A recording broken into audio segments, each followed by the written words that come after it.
Looks like the yacht club is having a race outside, so that's awesome. But anyways, so I just picked up the heater. I thought it was one package, but it actually looks like two. And let's open them up and see what's inside.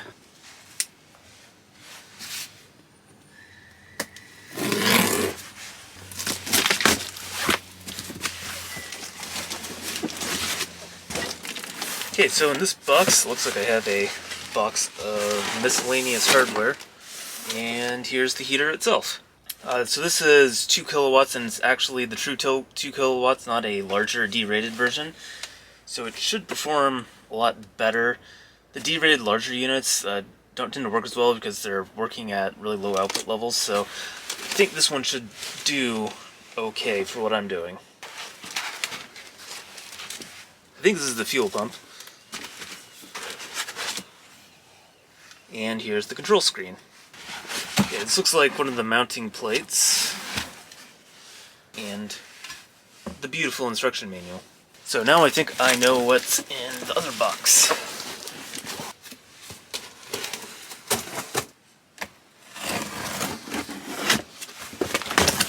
Okay, so here's the fuel tank. It's a metal fuel tank. That's one of the reasons why I actually got this particular model. It came with this locking fuel cap. Don't know exactly why I would need it to lock, but I guess I could mount it on the outside if I wanted to. The electrical couldn't really be simpler. There's a positive and a negative. Those just go to the battery. Nice thing is, this already comes with a fuse built in, so I don't have to go out and find one of those. So for the actual air heating system, this would be an air inlet. It goes through there, into there. This entire piece is optional, but I'll probably use it. I'm not sure though. And then here's the heater itself.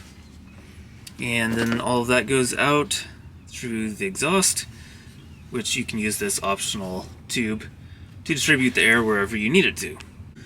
So the fuel couldn't really be much simpler as well. So this is the fuel tank right here. So the fuel will go from the tank through this valve, through this plastic tubing, and eventually it'll find its way to this fuel filter, which I'll have to cut some plastic tubing to connect the fuel filter with the fuel pump here. One of these is the inlet and exit, so it goes in one side, comes out the other.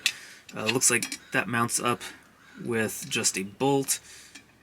I'm not sure this is the right bolt or not, but that's what I found.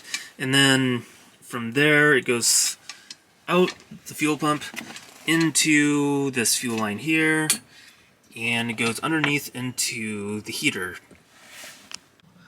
So it looks like the way it's set up right now, basically you have to run the fuel line outside the vehicle, which is fine. I don't have a huge problem with that, but I'm just going to have to figure out exactly where to mount everything. So now is the part where I'm a little bit less sure exactly how this is supposed to work. So this is the mounting plate for it right here. And then we turn this up like that. You'll see that there's these 4 bolts, which I currently have just kind of hand screwed in like that. So it's screwed into a threaded piece inside the casing there. So all that's fine. I just have to figure out exactly how this is supposed to mount to here. So this manual isn't particularly helpful. It does have some decent diagrams, things like how high up you can mount the fuel tank. For things like this doesn't really entirely match what I am seeing in reality. There are a few pieces of hardware that seem to be missing. For example, the screws that this would mount to. I don't see anything that would fit this hole here that you can mount this controller on. And also, same with this fuel tank, these holes are a little bit too big for the screws that I have. So I don't know exactly what the intention was there. I'll have to do a little bit of research and probably go to the hardware store and get some proper screws. On the plus side, I've been running my fridge off of solar all day, and I've had absolutely no problems with it. It's been holding a charge just perfectly, and as far as I can tell, even having run the fridge all night, it had absolutely no impact on my battery capacity. It's been a week since the last part of this video, and I've done a lot of research on that diesel heater. As you can see, it's very cold in here.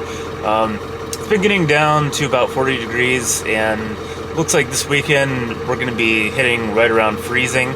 So it's really important that I get this diesel heater installed.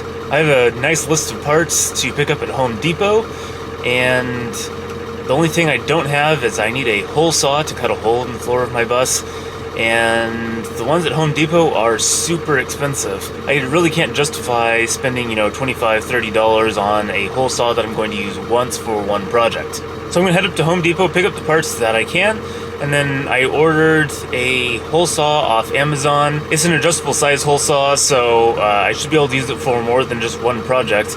And it costs about half of anything that Home Depot had. So I should be able to get everything else ready, and then tomorrow I'll just be drilling a hole in the floor and installing everything. I made it to Home Depot and picked up all the parts I need. It actually came out to be a lot less expensive than I was expecting, so hopefully everything works and I didn't forget anything. I did make a list this time, so maybe that will help. So I'm going to find a place where I can sort all this stuff out, and I need to organize the backs of the bus because I just did laundry and it's a mess back there. And then we can start putting this together. The only thing I can't do today is I don't have the tools to drill the hole yet. Those should be coming in tomorrow though, so I'll get everything else done, and then it should just be a matter of drilling a hole in the floor and installing the heater. Everything else I can do. The first and probably most important thing that I bought was a carbon monoxide detector. So it mounts to the wall with just a couple of screws, but I'm drilling into solid wood, so I'm going to drill a pilot hole first.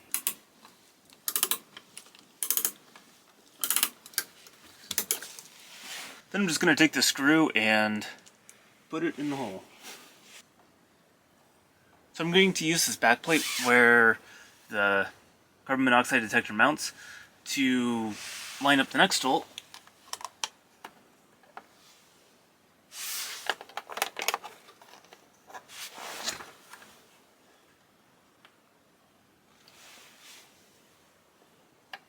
So I'm just marking it with the screw. I don't know if you can see it on the camera, but there's a small mark right there. Let's take my drill. There's hole number 2.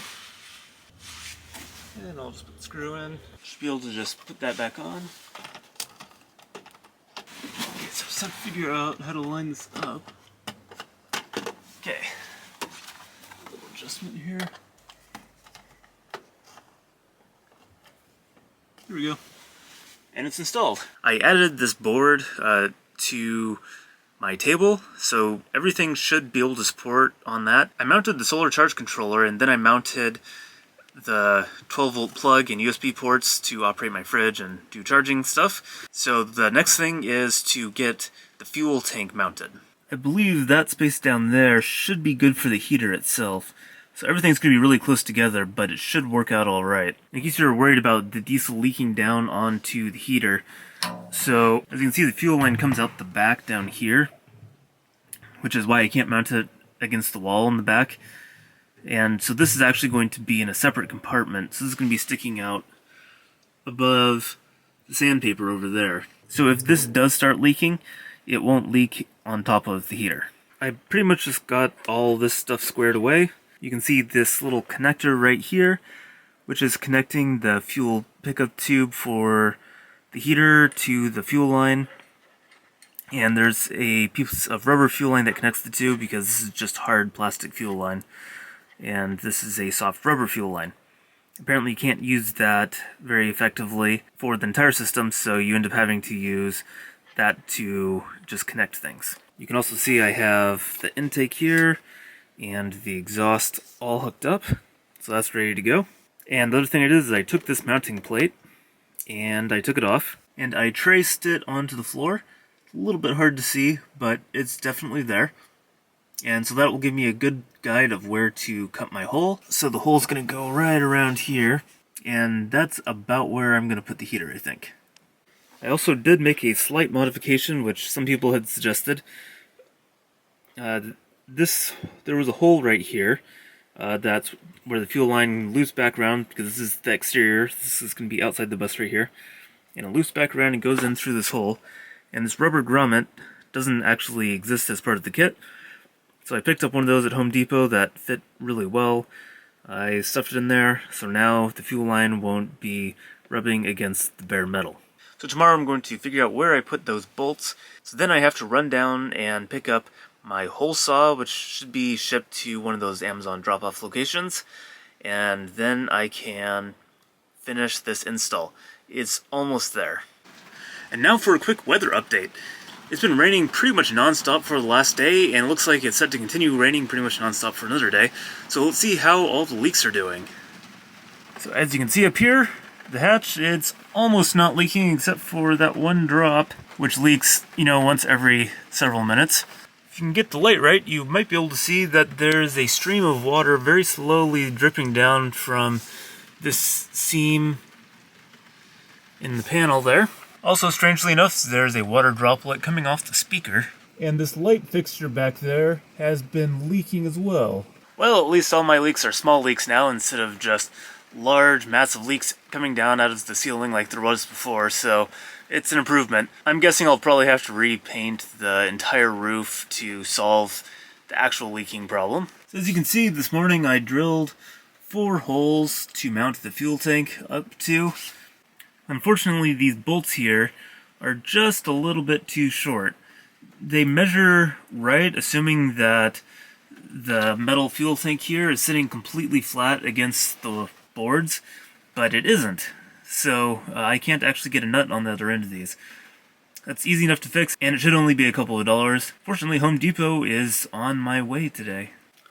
I have also put the ring connector on the end of the wiring harness, so now I can hook up the heater to the battery. So basically I've done everything I can do without having a hole saw. Fortunately, that will be coming in shortly, and I can get that hole drilled, get the heater installed, and do all the plumbing for the fuel line. So basically it's just all the small projects left. So my hole saw, my adjustable circle cutter I guess, just came in, so I can finally do that part of the project. And I need to run into Home Depot really quick and grab the correct bolts for the fuel tank, and I should have everything I need to install the heater. Alright, so I have the tank installed here. It's in there nice and tight. So I'm actually going to go back to work and install this in the parking lot at work because it's going to get dark really soon. These short days definitely mean I don't have a ton of driving time unless I want to be driving around in the middle of the night. I'm going to stop by the gas station, pick up some diesel so I can actually turn on my diesel heater, and then I'll be headed to work again. Okay, I'm finally ready to drill the hole in the floor, which is probably the scariest part of the process here. Just have to make sure that it's in the right spot. Need to go around to the outside and look underneath and make sure I'm not hitting any support. Well, I'm really glad I checked to see if there was anything in the way. There is actually a frame member. I think I'll clear it, but I might actually move the hole just a little bit closer to the edge of the bus so I can actually clear the frame for sure. But otherwise, everything looks good. I would show you what it looks like under there, but it's pouring rain, and I don't want to get my camera or my phone wet. So basically what's happened is I drilled through the wood. The pilot hole made it all the way through to the bottom very quickly, but apparently the outside bottom of the bus is metal. I thought it was just plywood, but I guess it is actual metal there, which means I probably need to fire up the generator. I tried drilling through it by hand. It's steel, so I'm not making a lot of progress very quickly. Of course, I added oil to help lubricate the drill bit while I was drilling into it, and that also didn't really do a whole lot, although I have made more progress now. But I think it's time to fire up the generator and see if I can't get a hole drilled here. After about an hour of drilling with my power drill here, I managed to get through the flooring, which is that, and this piece of styrofoam. Now I'm onto this layer. So I think this layer is actually some sort of composite, and then there's metal underneath it. What's mostly holding me up is the pilot hole right now. It makes me a little bit concerned for when the larger circle gets to that section. But you can see how deep I am, about that deep. So it's about another inch at least down to there. I don't know how deep this actually goes. This is a lot thicker than I was expecting. But my drill keeps on overheating as well because it's just a cheap Black & Decker drill. And by overheating, I mean it just starts getting really hot and you can smell it. But I don't want to push it too hard because then I won't have a drill. But that's pretty much it for me this weekend. I was hoping to have this entire thing installed. At least I have all the parts to install it now. I might need a different hole saw, I'm not sure. But I have to go to bed. I have work early in the morning, and so this project continues on for another week. Well, it's the next day, and to my surprise, I actually did drill a hole through the floor. And so I looked underneath to make sure that it's actually in the location that I wanted, and it is in a perfect location. So there is progress. I don't know if my hole saw is going to be able to actually cut through that metal, though. So I'll try using lots of oil that can help the blades actually cut and last a lot longer. And we'll just see how it goes. The drill bit did make it through, though, so that's exciting. Well, it's been another week now since the last scene. I've just been doing about 60-hour weeks again, so that's 6-day weeks for me. It's great for the money, but projects don't tend to get done. I still need to finish drilling that hole. The hole saw I bought online is only really good for wood and plywood, and there is a thin layer of steel at the bottom of the floor of this bus. I don't know why I didn't notice that earlier when I was investigating how to drill a hole in the bottom of the bus, but it's there, and my hole saw can't actually drill into it. So what I had to do is go out and buy the expensive hole saw that can drill through steel, and so that was about $50 at Home Depot. And hopefully this one will work. The other problem I was having is the drill started overheating and smoking when I was using the other hole saw, and that might happen again today. Hopefully this hole saw can cut fast enough that it will cut a hole before the drill overheats. This hole saw is doing a lot better. This is the piece of sheet metal that I was trying to drill through. And down there you can see, this isn't the frame of the bus or anything. This is just basically it's a doubled up piece of this thin sheet metal. I don't know entirely why it's there. It looks like it was probably there when they were building the bus to add a little bit of structure so things didn't move around too much, but I see absolutely no reason why it needs to be there now, so I'm just going to finish drilling that out and cutting it, and we should be all good. Unfortunately though, my drill is overheating, so I'm going to eat lunch and cover up the hole, head back to work, and then I'll finish this up while I'm at work. Well, I made it back to the parking lot, fired up the generator, and let's try finishing off this hole. After a couple of hours of drilling, I managed to completely cut through the floor, and now all I have to do is mount the heater. So I'm just test fitting this heater, and as you can see, it's not quite sitting down perfectly, and that's because there's something going on underneath the bus. It's almost certainly the exhaust hose, and so I need to bend that correctly so that everything fits nicely before I seal this down and screw it into the floor. Okay, so here's the exhaust hose. There's the intake right there. As you can see, this is hitting the frame there, so just need to bend it so it runs along the bottom of the bus a little bit more nicely. So for this project, I'm going to use a silicone gasket maker. In some ways, I kind of wonder why they don't just supply a silicone gasket that just goes on the bottom of this plate. It would be easy enough to do, but whatever the case, I'm going to be using this. It's actually left over from an engine rebuilding project I had on my sailboat a couple years ago. I just have to drill in through this top here and see if I can find any more usable silicone gasket maker. Okay, so that gooey mess is all gasket maker. It'll all squish down nicely once I put it in the hole. I don't know why I feel the need to put things in unnecessarily tight spaces, but maybe it's because I'm used to working on a sailboat. But yes, I'm putting this screw in underneath the fuel tank, which is wedged up against this support for the table, and there's of course the heater in the way on the other side. It's working. Okay, there we go. So that's all securely screwed in. Now it's time to install the fuel pump and start doing some plumbing. So you can see the arrow on the fuel pump there. It's pointing that way. So inlet, exit.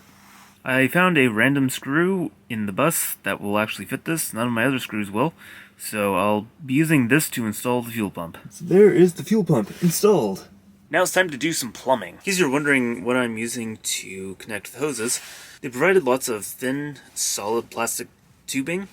And so this is because the pulses coming out of the pump need to go smoothly through the tube. You can't have any flexibility like you have with traditional fuel tubing. So this is just a regular fuel tube, and its inside diameter happens to be the same as the outside diameter of this plastic tubing. So they can fit in like that. And of course, because this is regular fuel tubing, when you have fuel filters like this and all the other fittings, you can fit that onto the end like that. What you can't do is connect these two because they are the same size. So what you do is you cut off a piece of this black plastic tubing, and to measure how much of this tubing you need, these are the clamps that they provided. So you need 2 clamps, one for each side, and then you find a place that's a little bit longer. There's plenty of tubing here, so there's no need to really conserve. Take those off and just cut away.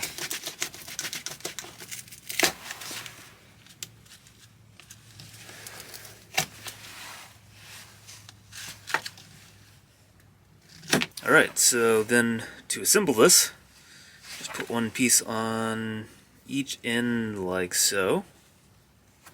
And to make sure that the tubing ends up in the middle, what I've been doing is just measuring it like that, just kind of with my thumb, so I know how far to push it in. So that should be about halfway. And then I'll just push this in to meet it.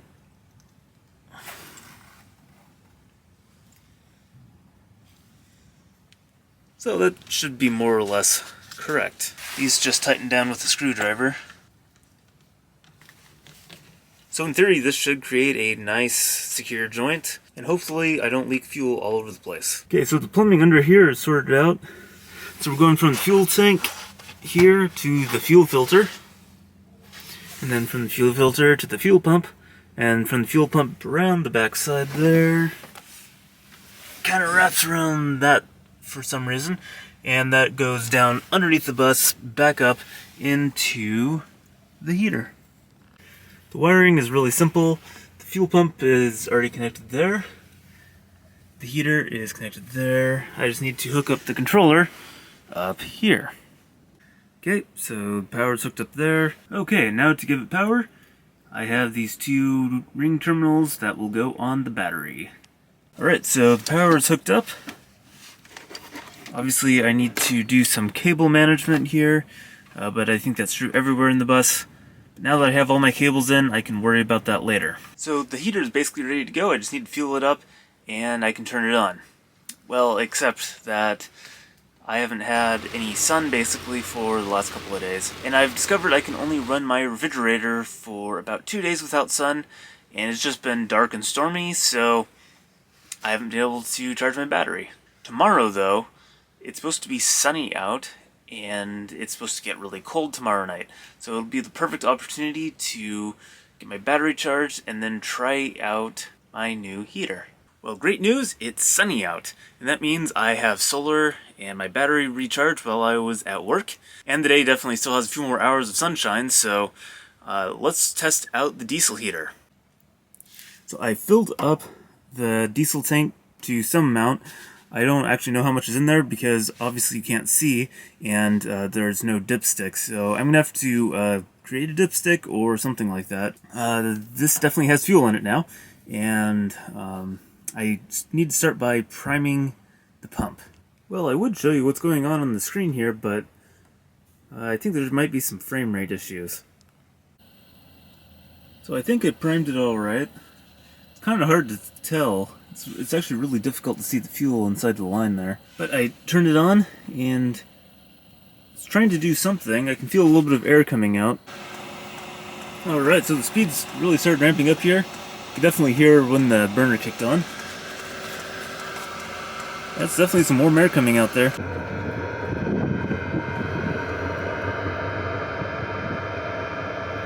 Well, it's been a couple days now. I didn't actually use the heater last night because I just didn't think I had enough electrical power. Not having enough diesel is fine because the fuel will just shut off, but if there's not enough power, then the heater can't shut down properly and parts can start overheating.